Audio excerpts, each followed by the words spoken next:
औज़ुबिल्लाहिमिनश्शैतानिर्रजीम बिस्मिल्लाहिर्रहमानिर्रहीम। हजरत हसन बसरी रहमतुल्लाह अलैह एक गुलाम खरीद कर लाए और उससे नाम पूछा कि भाई तेरा नाम क्या है।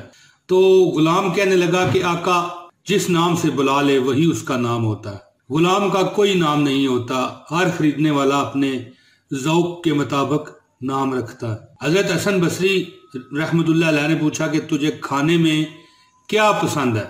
गुलाम बोला कि गुलाम की कोई पसंद नहीं होती, जो मालिक दे दे खा लेता है। जो आका की पसंद होती है वही गुलाम की पसंद होती है। उनसे पूछा कि कपड़े तुझे किस तरह के पसंद है। गुलाम बोला कि मालिक जो पहना दे वही गुलाम की पसंद होती है।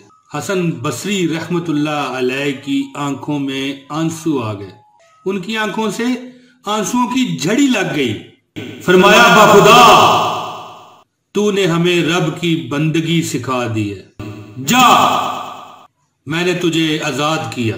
बहुत शुक्रिया दोस्तों, वीडियो को लाइक शेयर कर दीजिए। जल्द आपसे दोबारा मुलाकात होगी। बहुत शुक्रिया।